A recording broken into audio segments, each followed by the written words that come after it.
स्वभावानां तथैव च पर्यायां विशेषेण नत्वा वीरञ्जनेश्वरं मनोहरन्तां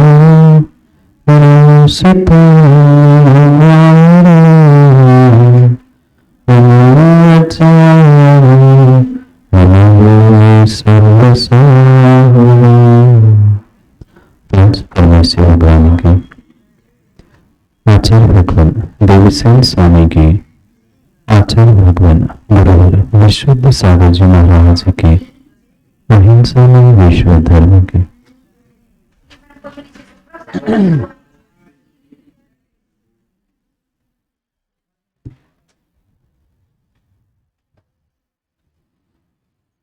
अंतिम तीर्थेश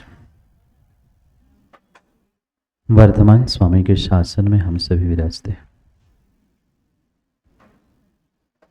और उनकी यह पावन पीयूष देशना हम सभी के लिए परम उपकारी है। उपकारमयी देशना को समझने के लिए जो 4 अनुयोगों की व्यवस्था थी, उन 4 अनुयोगों में महान अनुयोग द्रव्यानुयोग, और द्रव्यानुयोग के रहस्य को समझने के लिए हम सभी यहाँ पर आलाप पद्धति ग्रंथ का अध्ययन कर रहे थे। भव्यात्माओं, आचार्य प्रवर देवसेन स्वामी न्याय ग्रंथ आलाप पद्धति में हम सभी के लिए द्रव्य के लक्षणभूत गुण, पर्याय, स्वभाव आदि का व्याख्यान करने वाले थे। उन व्याख्यान के कथन में हमने नए प्रमाणों को भी समझा और अनेक अपेक्षाओं से परस्पर विरुद्ध द्रव्य एक साथ कैसे रहते हैं वह भी समझने का हमने प्रयास किया। पर फिर भी कुछ जीव इस अनेकांत को नहीं समझने के कारण एकांत को ही ग्रहण करते हुए तत्व का विपर्यास करते हैं।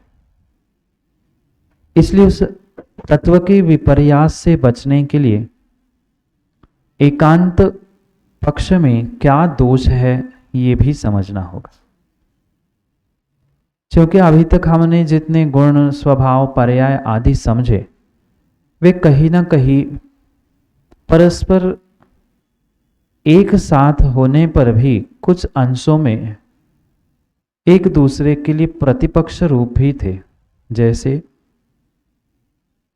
नित्य, अनित्य, अस्ति, नास्ति, भेद, अभेद, ये जैसे स्वभाव परस्पर विरुद्ध थे, ऐसे ही पर्याय को भी हमने एक समय वाली पर्याय, दीर्घ समय वाली पर्याय, गुण पर्याय, अर्थ पर्याय आदि ये जितने भी कथन हमने समझे, ये सभी कथन नए सापेक्ष थे।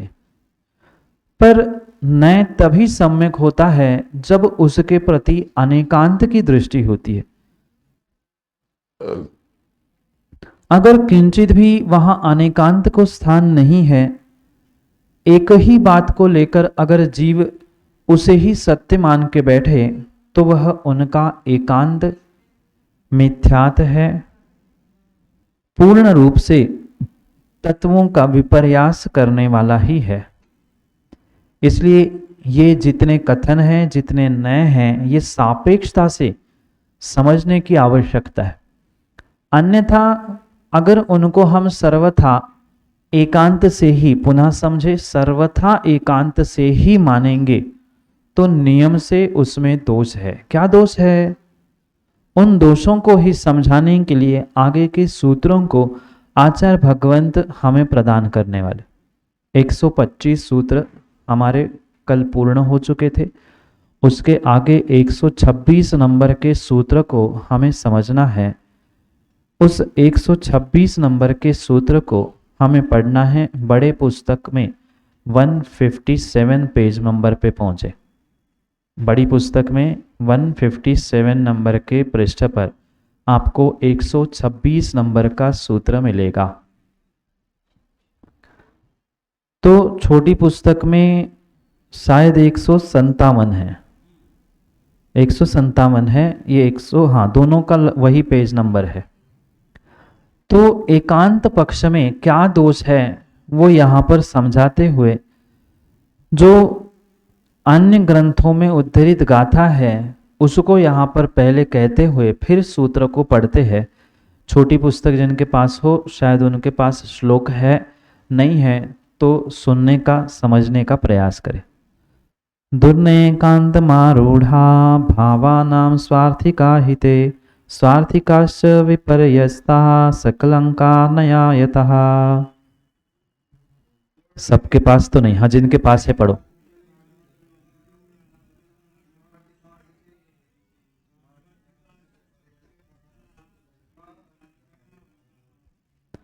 दुर्नया, हमने जो नैगम संग्रह आदि भेद पढ़े वह सम्यक नय है। पुनः समझे, जो हमने नय समझे वे सभी सम्यक नय थे, क्योंकि सापेक्ष कथन, सापेक्ष समझते हैं ना, अपेक्षा के साथ कथन है इसलिए। पर जो दुर्नय है, दुर्नय, सम्यक नय और दुर्नय, जो विपरीत नय है वे कहीं न कहीं एकांत पर ही आरूढ़ है, निरपेक्ष कथन करने वाले। जो एकांत से कथन करते हैं वह उस दुर्नय का ही आलंबन लेते हैं, या दुर्नय का प्रयोग करने वाले एकांत पर आरूढ़ होते ही वह परस्पर में विरुद्ध ऐसे प्रतीत होने वाले, जैसे नित्य अनित्य आदि उभय धर्मों में एक को ही मानते हैं और दूसरे को नहीं मानते। पर हमने अभी तक जितना भी पढ़ा वहाँ आपने देखा अस्ति स्वभाव कहा तो नास्ति स्वभाव कहा ही। जहाँ किसी भी प्रकार से प्रतिपक्ष बनने की संभावना है वहाँ प्रतिपक्ष भूत स्वभावों को भी कहा और वहाँ नयों को भी हमने समझा। अगर संग्रह ने कहा तो वही उसके आगे व्यवहार ने भी कहा जो भेद कर रहा था। तो इसलिए सर्वथा एकांत से कोई भी निर्णय नहीं होता, और जो एकांत पे आरूढ़ है वह नय दुर्नय होने से वह स्वार्थिक है, यानी स्वेच्छाचारी वाला, यानी अपने ही मन से जो कहने को उसे अच्छा लगा वह कह रहा है। क्योंकि हमने पहले नय की परिभाषा समझी थी, तब पढ़ा था कि ज्ञातुर अभिप्रायो वा नया, वक्तुर अभिप्रायो वा नया, ज्ञाता का और वक्ता का अभिप्राय नय है।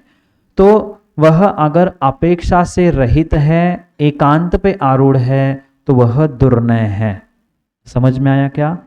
ज्ञाता का अभिप्राय, वक्ता का अभिप्राय एकांत रूप है, मात्र ऐसा ही है, ऐसा अगर कह रहा है तो वह उनका एकांत पे आरूढ़ होना दुर्नय है, स्वेच्छाचारी है, स्वेच्छा प्रवृत्ति है, यानी किसी प्रकार से उनको आगम से, द्रव्य के तत्वों से कोई लेना देना नहीं। वे अपनी मनमानी, स्वेच्छावृत्ति यानी स्वयं की जो इच्छा है मनमानी करने से स्वार्थिक है, और ये स्वार्थिकाश्च विपरीतता, वह स्वार्थिक होने के कारण, मनमानी होने के कारण विपरीत है। और यही सकलंका, यही सकलंक यानी कलंक के साथ है, दूषित है, इसलिए ये नया भास है।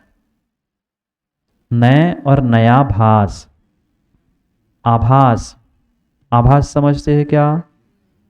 तदोन्यत तदाभासा, परिक्षमक सूत्र में आचार्य भगवान माणिकनंदी स्वामी सूत्र देते हैं तदोन्यत तदाभासा, जो जैसा नहीं है वैसा मानना वह उसका आभास है। इसलिए उस आभास को यहाँ कह रहे हैं कि ये नया भास है, नए जैसा लगता तो है पर नए नहीं है। समझ में आया? जो जैसा नहीं है वह नया भास है, नए लग रहा है ज्ञाता का अभिप्राय, वक्ता का अभिप्राय होने पर फिर भी वह एकांत पे आरूढ़ है, सापेक्ष नहीं है, इसलिए वह स्वार्थी है, इसलिए स्वेच्छावृत्ति वाला है, मनमानी करने वाला है। और जो मनमानी है वह विपरीत होती है, और विपरीत होने से उसे हमने नया भास कहा। तो ये एकांत पक्ष, ये नया भास आदि किस प्रकार से होते हैं, ये तो समझ में आ गया कि विपरीतताएं होती है, एकांत होते हैं, पर वह कैसे होते हैं। इसलिए 126 नंबर के सूत्र में प्रश्न पूछते हुए कह रहे हैं तत्कथम तत्कथम, यह एकांत किस प्रकार से होता है। तो अब आगे एक एक सूत्रों में आचार्य भगवान बताएंगे कि मात्र एकांत से वस्तु सत है क्या, एकांत से वस्तु सत ही है क्या, एकांत से नहीं है, अनेकांत से सत भी है और असत भी है। तो ये सत ही मान लेंगे, माना कि कोई व्यक्ति द्रव्य को सत ही मानेगा तो क्या होगा, असत ही मानेगा तो क्या होगा, नित्य ही मानेगा तो क्या होगा, अनित्य ही मानेगा तो क्या होगा। इस प्रकार से यहाँ आचार्य भगवंत हमें क्रम क्रम से दोष बताने वाले हैं। बात समझ में आई क्या? एकांत दोषपूर्ण है, एकांत न दोषपूर्ण है। तो ये एकांत कैसे होता है, एकांत कैसे होता है और उसका फल क्या होता है, इसको सूत्रों के माध्यम से क्रम क्रम से समझा रहे हैं। पढ़ते हैं, जहां जैसे पहुंचेंगे उस विषय को वहां समझेंगे। क्योंकि सबसे पहले सत या अस्थि स्वभाव हमने पढ़ा था, अस्तित्व गुण भी पढ़ा था। तो अस्थि सत अगर सर्वथा सद्रूप ही है तो दोष, और सर्वथा असत है तो दोष।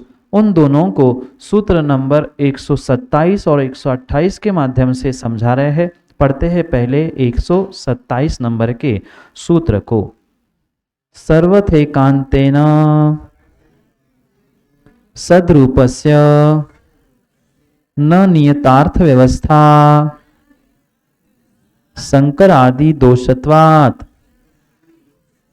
शंकर नहीं है, शंकर स कई लोगों ने शंकर बोल दिया, इसलिए मैंने कहा शंकर नहीं, शंकर। एक साथ मैं पढ़ता हूं, फिर आप मेरे बाद में दोहरा देना।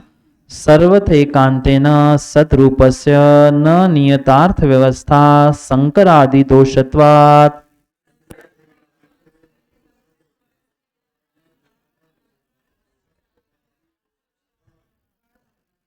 सर्वथा एकांतेन, सर्वथा एकांत से क्या हुआ, सद्रूपस्य, अगर द्रव्य को सद्रूप ही मानोगे, एकांत से, समझ में आया क्या? ये इधर देखे, ये द्रव्य है, एकांत से है ही, ये असत होता ही नहीं। अगर ऐसा मानेंगे, न नियतार्थ व्यवस्था, जो नियत अर्थ व्यवस्था है वह नहीं बनेगी। आप कैसे कह सकते हो कि ये पेन है, ये माइक है, ये मनुष्य है, ये कैमरा है, ये अमुक है? कोई अर्थव्यवस्था नहीं बनेगी। अर्थव्यवस्था वो वाली नहीं तो वो वाली अर्थ देखे, अर्थ यानी पदार्थ, अर्थ यानी पदार्थ, द्रव्य, इनकी किसी भी प्रकार से व्यवस्था बनेगी ही नहीं। क्यों नहीं बनेगी? सब जो है, जैसे है वैसे ही है, उसमें कभी बदलाव ही नहीं होगा। वह दूसरे की अपेक्षा से असत नहीं मानेंगे तो काम बनेगा क्या? इधर देखे, इसमें सत है क्या, असत है क्या? समझ में आ रहा है क्या? पेन में सत भी है, पेन में असत भी है। पेन में पेन का सत है, पेन में माइक का असत है। पुद्गल में पुद्गल का सत है, पुद्गल में जीव का। बात आई समझ में? अगर इस असत को मानेंगे ही नहीं तो क्या होगा? हम दोनों में भेद कैसे होगा? जीव पुद्गल में, पुद्गल पुद्गल की पर्याय में भी भेद कैसे किया जाएगा? तो अर्थव्यवस्था बचेगी क्या? पुनः समझे, अर्थ अर्थ नहीं, अर्थ यानी पदार्थ। जो छह द्रव्य, उनकी पर्याय आदि के निमित्त से जो अर्थव्यवस्था हमने बनाई है, वह अर्थव्यवस्था नहीं बन सकती। क्यों? सर्वथा सत ही है। किसी ना किसी अपेक्षा से, पर चतुष्टय की अपेक्षा से हमें असत को भी स्वीकार करना होगा। बात आई समझ में?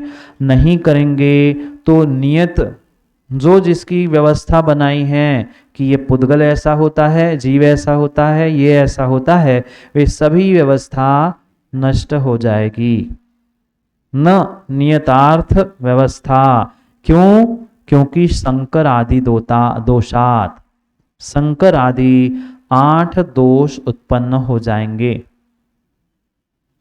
पहले ये समझ में आया, सत के साथ असत नहीं होगा तो व्यवस्था नहीं बनेगी। क्यों नहीं बनेगी? क्योंकि उनमें 8 दोष प्रकट होंगे। कितने दोष? 8 दोष। तो उसमें से पहला दोष संकर दोष है। संकर पहला दोष है, इसलिए संकर आदि दोषत्वात्, संकर आदि 8 दोषों से वह वस्तु पदार्थ इस संसार में होने से वह नियत अर्थव्यवस्था गड़बड़ हो जाएगी। बात आई समझ में? अभी दोष हमें समझने हैं, 8 दोष हम समझेंगे, पर इतना समझे कुछ ना कुछ दोष है। ये समझ में आया क्या? सर्वथा सत ही है ही, सर्वथा है ही, तो काम गड़बड़ हो जाएगा। क्यों गड़बड़ हो जाएगा? क्योंकि वे परस्पर मिल जाएंगे ना फिर। है? सत मतलब अस्ति, सर्वथा अस्ति ही है। सर्वथा पेन अस्ति ही है क्या? सतरूप ही है क्या? नहीं है। सत भी है, असत भी है, अस्ति भी है, नास्ति भी है। पर एकांत से अस्ति ही या एकांत से सतरूप ही मानोगे तो आपके लिए ये व्यवस्था, अर्थव्यवस्था गड़बड़ हो जाएगी। फिर आप दूध मांगोगे, पानी पीना पड़ेगा। पानी पीते समय चाय का स्वाद आएगा। बता रहा हूं, ऐसा दोष होगा ना। एक का दूसरे में असत है, दूसरे का एक में असत है, ये संकर, व्यतिकर, विरोध आदि दोष वहां उत्पन्न होंगे। ये बात आई समझ में? अब कौन से दोष होते हैं, ये आगम की परिप्रेक्ष्य में उनकी परिभाषा समझते हैं। पहले 8 दोष लिखे, फिर समझे और फिर लिखे।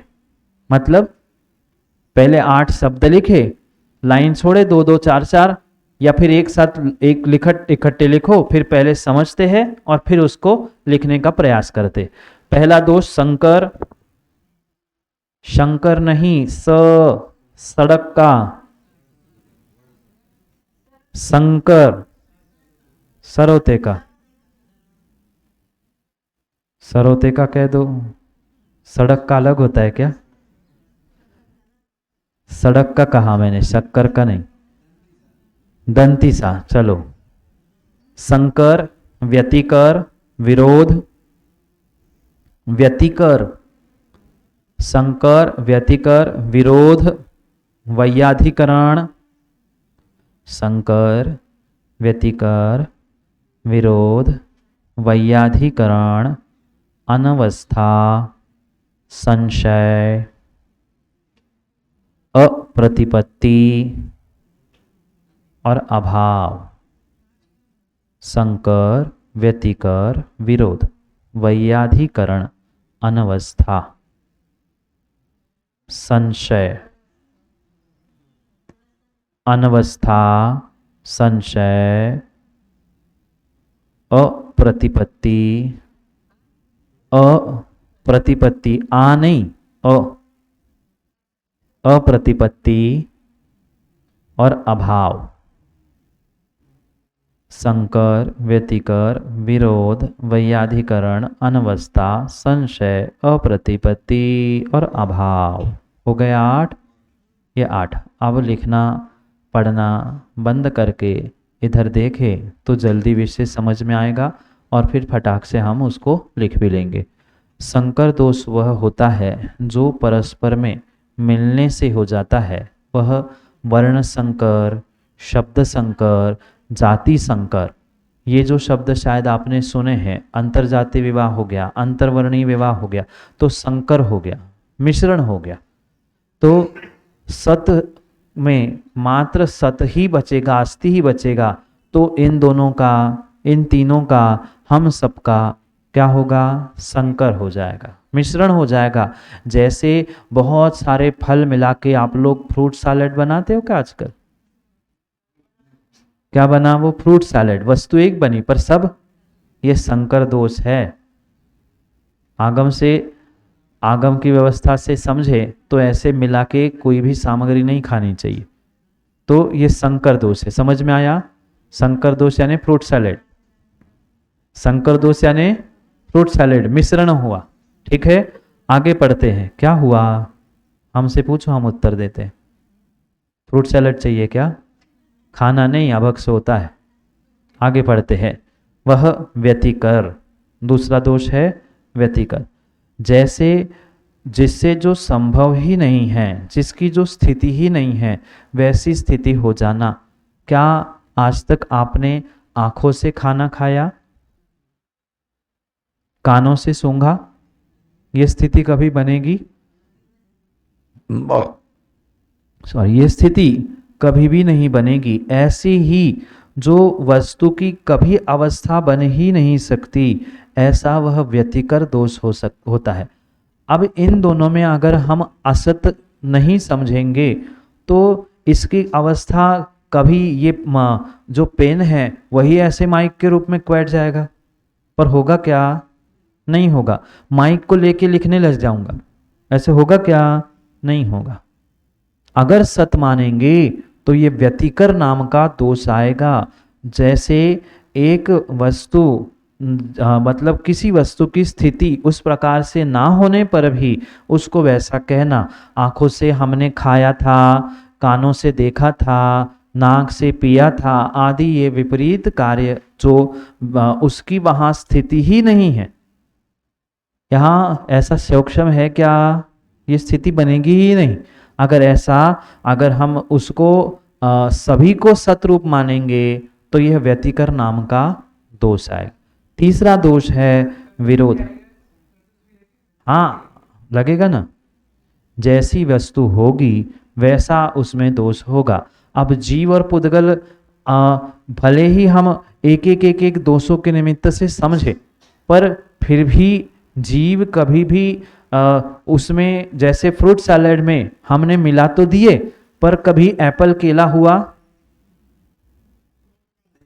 एप्पल केला मिलके तो फ्रूट सैलेड आपने दूध में और बहुत सारी चीजें डाल के बनाया, पर एप्पल कभी केला होगा क्या? मिश्रण तो हो जाएगा, उनकी अलग अलग सत्ता नहीं बचेगी, इसलिए वो संकर दोष हो जाएगा। पर जो स्थिति ही नहीं है, ऐसे ही माना कि हमने केला खाते खाते हमें एप्पल का स्वाद आया, ऐसे होगा क्या? ऐसा होता नहीं है। पर अगर वो मिल जाएगा तो फिर ये ऐसा व्यतिकर जो असंभव है, ऐसा वह व्यतिकर दोष होता है। जिसकी स्थिति ही नहीं होती वह हो जाना, ये व्यतिकर दोष है। जरूरी नहीं है कि आठों के आठों ही दोष हो, एकाध दो कम ज्यादा भी वहां पे हो सकते हैं। स्थिति को देखकर वह निर्णय किया जाता है। इसलिए कहा संकर आदि दोषत्वात्। एक भी हो सकते हैं, 8 भी हो सकते हैं, 4 भी हो सकते हैं, 2 भी हो सकते हैं।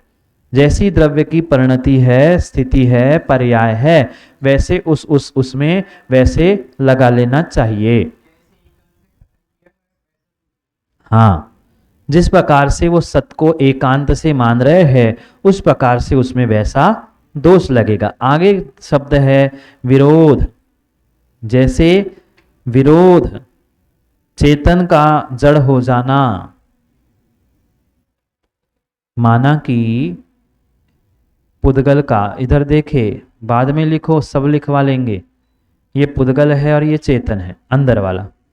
तो इन दोनों में हमने असत नहीं माना, मतलब इसमें चेतन का असत और चेतन में पुद्गल का असत, ऐसा नहीं माना, एकांत से सत माना। तो क्या होगा, विरोध हो जाएगा। कैसे विरोध हो जाएगा, ये पुद्गल भी कभी चेतन हो जाएगा और चेतन भी कभी जड़ हो जाएगा। बात आई क्या समझ में? विरोध, हाँ, अपेक्षा नहीं लगेगी, सर्वथा सत ही है। तो फिर किसका सत किस में है? इसमें चेतन का सत आ जाएगा, इसमें अचेतन का सत आ जाएगा, पर ऐसा नहीं होता, इसलिए एकांत से संभव नहीं है। एकांत से अगर कहोगे तो ये विरोध नाम का दोष आ जाएगा। विपरीत परस्पर बातें एक दूसरे में पहुंच जाना, परस्पर विरोध को प्राप्त हो जाना, ये विरोध नाम का तीसरा दोष है। चौथा दोष है वैयाधिकरण। चौथा दोष है वैयाधिकरण। एक समय में अनेक वस्तुओं में विषय अर्थात परस्पर विरुद्ध पर्याय रह सकती है। जैसे कि दृष्टांतों से समझे, एक वस्तु ठंडी होती है कि गर्म? एक साथ, एक समय में। एकांत से समझ रहे हैं हम बात, ये ध्यान रखना, अनेकांत का विषय नहीं चल रहा है, यहां एकांत का विषय चल रहा है। एक समय में एक ही काम होगा कि नहीं, कि उष्णता होगी कि ठंडक होगी? यहां यही कह रहे हैं, अगर दोनों एक साथ मान रहे हो तो वह वैयाधिकरण नाम का दोष है। जो परस्पर विरुद्ध पर्याय है, वह परस्पर विरुद्ध पर्याय को एक साथ मान लेना, ये वैयाधिकरण है। आई क्या बात समझ में? हम पेन को चेतन अचेतन भी कह देंगे, अपेक्षा नहीं है, क्योंकि एकांत का विषय है। इस पुद्गल को हम चेतन अचेतन रूप भी कह देंगे, क्यों? क्योंकि कोई विभाजन ही नहीं ना, कौन सा सत रूप कौन सा असत रूप, ये कुछ विभाजन एकांत में है ही नहीं है, इसलिए इसको वैयाधिकरण, विपरीत परस्पर विरुद्ध पर्याय रहने रूप है, वह वैयाधिकरण दोष है। आगे अनवस्था, यानी कोई ठहराव ही नहीं है, एक के लिए दूसरा, दूसरे के लिए तीसरा, तीसरे के लिए चौथा, यह अनवस्था दोष है। मतलब एक दृष्टांत हम समझे, जैसे बाहर अन्य स्थानों में पृथ्वी के लिए माना जाता है कि पृथ्वी जो है वह शेषनाग पे है, ऐसा मानते हैं ना। शेषनाग कहाँ है?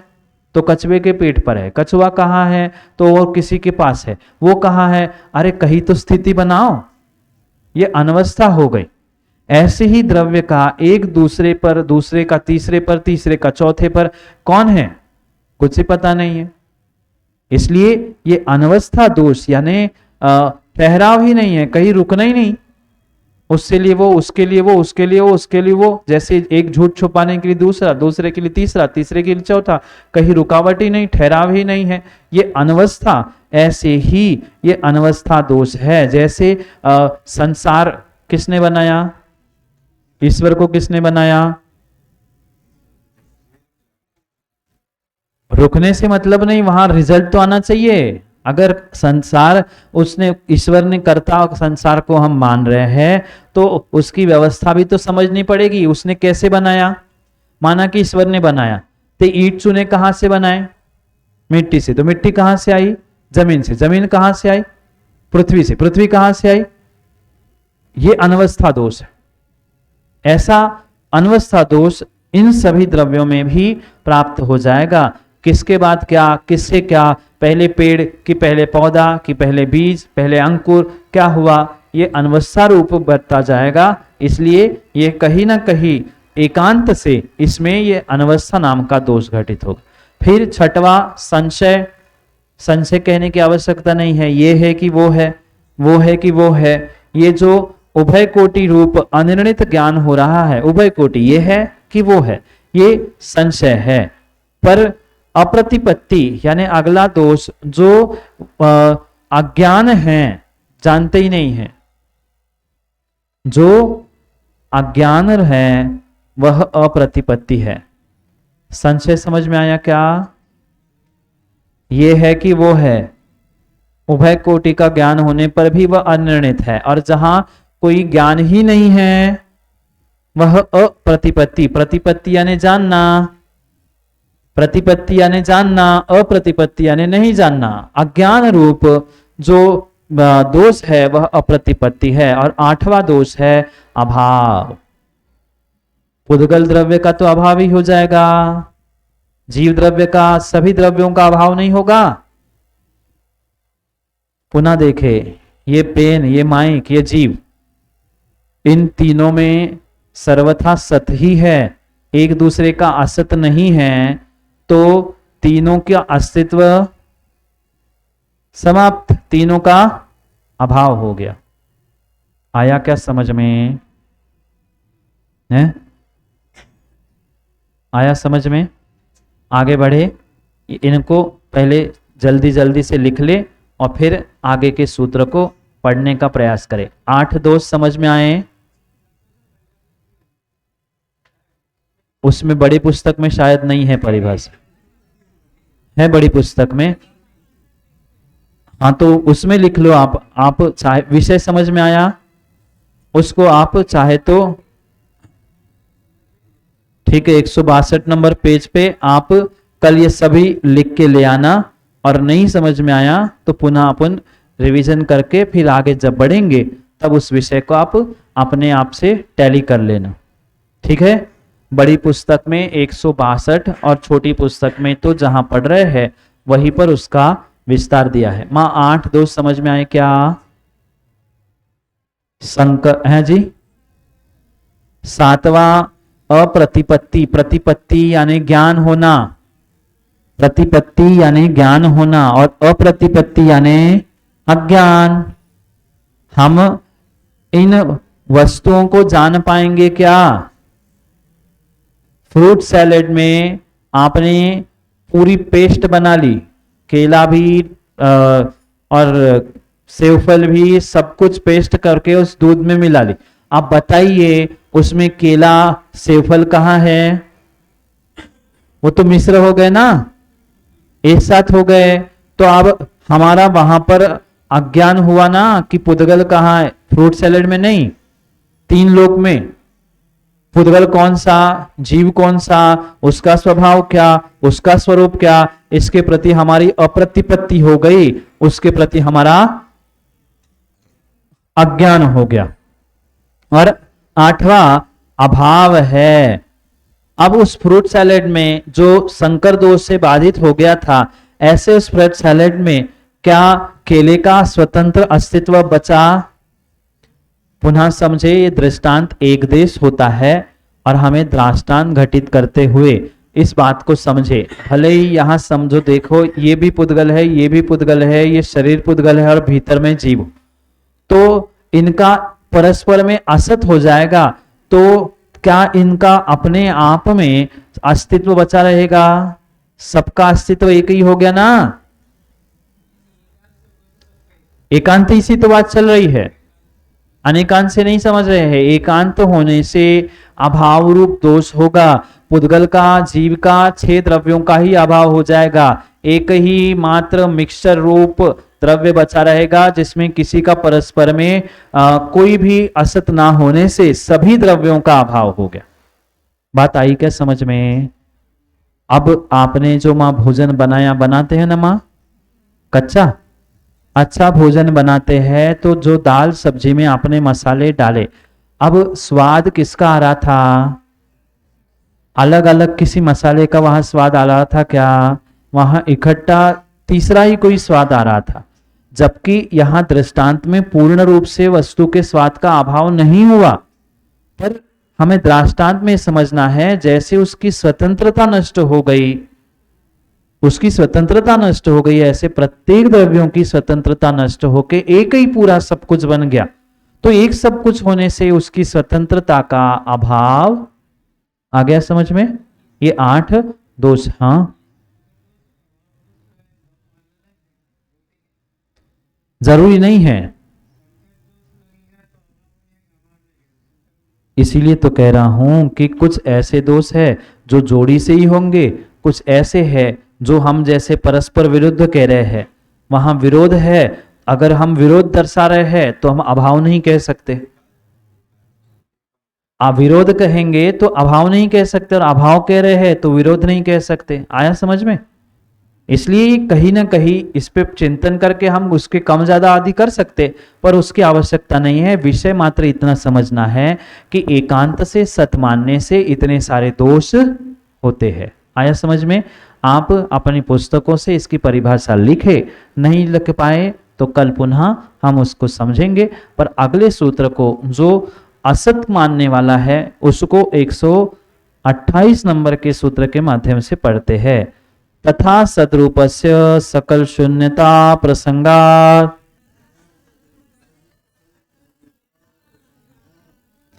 आपकी बड़ी पुस्तक में प्रिंटिंग मिस्टेक है, तथा के बाद वहां स्पेस छोड़ा है, जगह छोड़ी है, जबकि वह एक साथ संधि के रूप में लिखना चाहिए था।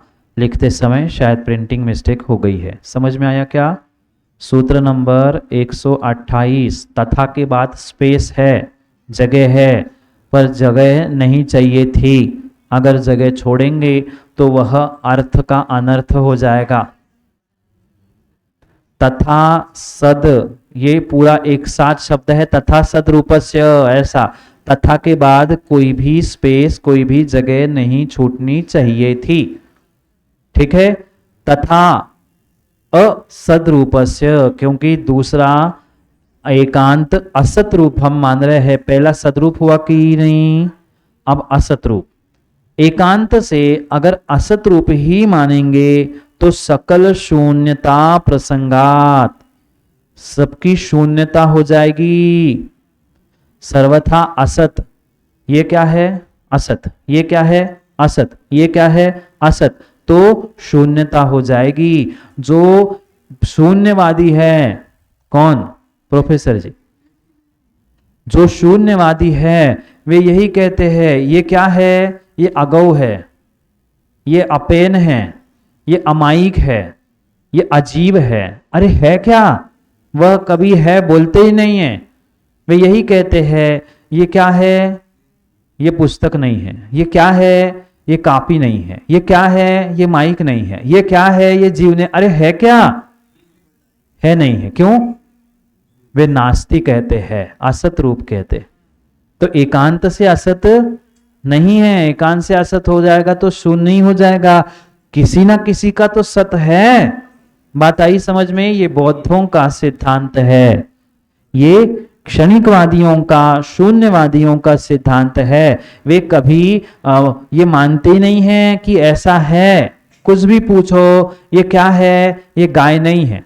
ये क्या है? ये बैल नहीं है। ये क्या है? भैंस नहीं है। अरे कोई तो त्रियंश है, वो तो बोल। नहीं, ये है नहीं, वो है नहीं, ये है नहीं। अरे कुछ तो होगा। नहीं नहीं है तो कहीं ना कहीं है, तभी तो नहीं है। समझ में आया? कुछ तो है तभी तो नहीं है। जो है ही नहीं है वो आप कह भी नहीं पा रहे। जो है वही तो नहीं है, और जो है ही नहीं वो तो आप कह भी नहीं पा रहे। बात आई क्या समझ में? गधे के सिंग है ही नहीं है, सो कह भी नहीं सकते। पर जो है उसमें ही नहीं होता। नास्ति असत आदि कथन हो सकता है। इसलिए सर्वथा असत मानेंगे तो शून्य प्रसंगत्वात्, सभी शून्य हो जाएंगे। बात आई क्या समझ में? सब नहीं है, नहीं है, नहीं है, नहीं, कुछ तो है, तो वह कहीं ना कहीं कुछ है, मतलब सतरूप भी उसे स्वीकार करना पड़ेगा। बात आई समझ में? सत अगर एकांत से सत मानेंगे तो कहीं ना कहीं नियत अर्थ व्यवस्था बिगड़ जाएगी। क्यों? कभी मिल जाएंगे, कभी अभाव हो जाएगा, कभी अज्ञान हो जाएगा। इन 8 दोषों से युक्त होने से सर्वथा सत भी सही नहीं है, सर्वथा असत भी सही नहीं है, क्योंकि शून्य प्रसंगात, शून्यत्व होने से वह सर्वथा असत भी यहां स्वीकार नहीं है। बात आई? बात आई समझ में? अब क्रम क्रम से नित्य एकांत, अनित्य एकांत आदि का भी यहां पर कथन किया जाएगा, पर आज का समय हो गया है, इसलिए कल इस विषय को हम आगे समझने का प्रयास करते हैं। 3 क्या करे, घड़ी जल्दी भागती है विदिशा की, मैं क्या करूं, विदिशा की घड़ी है, आप ही की घड़ी, आप ही के यहाँ के सेल है, तो वो भाग जाते हैं। आप मना लो तो वो रुक जाएंगे, और वो रुक जाएंगे तो हम भी रुक जाएंगे। समय को समय पे समझने के लिए पुनः समय पे मिलते हैं, क्योंकि समय पे किया गया काम समय को दिलाता है। बोली भगवान महावीर स्वामी की।